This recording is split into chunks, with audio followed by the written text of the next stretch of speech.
where do we accelerate? Well, as you would go back on the swing, it's the change of direction, and then again, momentum would then take the putter down. So there's no real aggressive hitter impact. Yeah.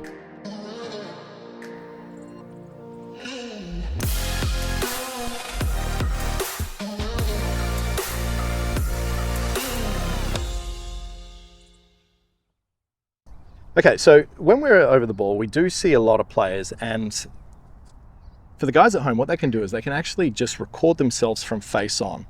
And what we would see a lot of amateur golfers fall in the trap of doing would make a very short backstroke and then a huge Correct. follow through. And it looks a lot of the time like this. And the ball might be jumping up and down, it might be bobbling. Create some form of topspin. Topspin, all sorts of things, right? It's very, very hard to control from there. Correct. And just by getting your putting stroke on video, putting a line where your putter face starts, where it ends at the back of the stroke, and then the through stroke, we would see one of the biggest faults with recreational golfers is that through the golf ball, they tend to have quite a significant acceleration and length to their stroke and the follow through more so than they do in the backswing. Correct, yeah. Why do you think that is? Anticipation to, again, feel like it's a hit, try to get the ball to the hole. Some people may be nervous over putts, so it's almost quick. Yeah, again, but what that does for the ball, especially the ball speed, comes off and then becomes hard to judge. Yeah. So, like we say, 2-to-1 ratio is a good feeling. In terms of using an analogy for this, I sometimes use almost like a swing. If you're sat on a swing, where do we accelerate? Well, as you would go back on the swing, it's the change of direction, and then again, momentum would then take the putter down. So there's no real aggressive hitter impact. Yeah. It's actually more of a free-flowing kind of motion. I really love that. One of the analogies that I use, and not in terms of the pendulum component of a wrecking ball, but more so the feeling of gathering speed, right? Yeah. If I was going to create a consistent suspension point, so essentially I'm just holding the end of the putter here, right?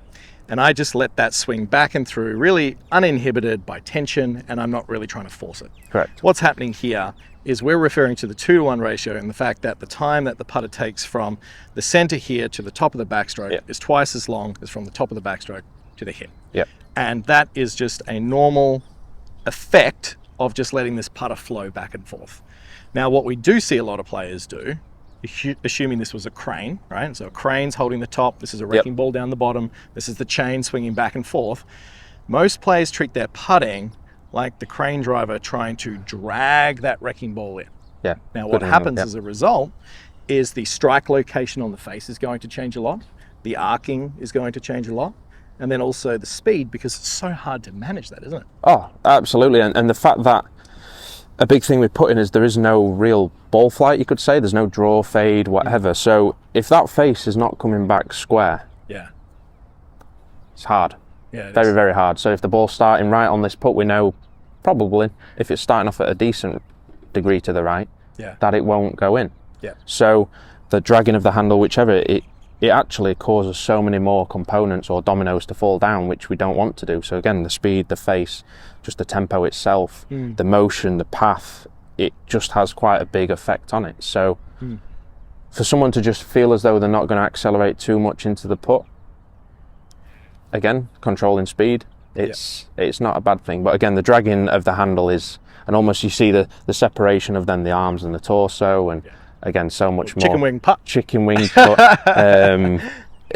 It's just a lot of factors that are then hard to control. Yeah. Or more variables to go wrong. Yeah. So let's say that players at home, they record their putting stroke. Yep. And they've done what we've detailed there. They put a line on their putter face at the beginning, at the end of the backstroke, and the follow through. What could they use as like a general reference? Let's say they're going to spend a little bit of time practicing, but then also be aware of this when they're playing to a degree, if they're struggling with their putting and they've got really nothing to lose. Could they use their feet as a reference? I like the feet as a reference, especially when you're taking that more onto the course itself. Yeah, so right here, and it's all relative to the distance you're trying to hit it, but even just having a couple of practice strokes here, if I'm a player that generally goes like that because I believe that I need to accelerate, and all of a sudden, Yep. now we've talked about, well, the putter needs to swing, let's say, equal distance back and through, and even just being aware of that, we can see that that putter's swinging just outside my right foot, just outside my left foot, Yep. and I'm feeling like a beautiful flow of this. Now, don't fall in the habit here, guys, of watching the putter head go back and forth and go, this is a good distance that back and that's a good distance back, because it's all about feeling that flow of the head, isn't it? Oh, absolutely. And again, the more rotation there is, again, the face is harder to square up. It's almost like a door on a hinge. Yeah. So if that's really working, let's say, faster, at what point would we know where the ball's going to start or strike the middle? Yeah. It's just so much harder to do. Yeah, and I think that plays a lot for the importance of getting into a really good setup position, which we'll talk about in another video. But I think getting set up correctly is something that the majority of amateur golfers, even just working on themselves, can pay a little bit of attention to and get themselves in a great starting point. Yep. And then from there, having simple feel cues within what they're doing in their stroke, rather than trying to micromanage the perfect degree of the face and what's happening. Yep. Like, in a zero-sum game, we were talking about if we were throwing a ball for distance control in the previous video. If I'm standing here with what I've got on the day, if someone was going to give me $1 million if I throw it into that cup, I am better off standing here and just having a feel of what I'm doing, even if my throwing technique is not poor, perfect, rather than going, well, this is the theory behind a throwing technique. I'm going to force the process to try and produce an outcome. Whereas if I give my external focus on the target, right, I get set up correctly like I would a throw, I've got a good chance just through hand-eye coordination and feel. Correct. And I think putting is very much the same. You'd agree? Yeah, absolutely. It's, I mean, it's like the whole game of when will we master it? Yeah. So again, it's managing expectations, but you just look towards your target. There's times where technique is a problem and you work on things like that, but that'd be more block practice or studio based or whatever it is, whereas out here you can go more performance based. Yeah. Okay, great. So as a bit of a guide for the guys at home, what you can do is when you're down practicing next time, just get a feeling of your putter swinging from your right foot to your left foot. Now it's all relative to the distance that you're trying to hit this putt. Correct. But for this one here, let's see how I go. Right foot, left foot, right foot, left foot. That feels pretty good.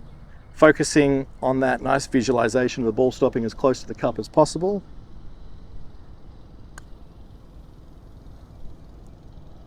You know, a little bit short, but felt pretty good. But someone, again, with that putt, they'll say, short, it's never got a chance of going in, and you know, but I mean, a few more ball rolls and you wouldn't have been a million miles away. And again, it's a tap in. Yeah, I'll be happy with that. Definitely no 3 putts. Thanks, mate. Cheers.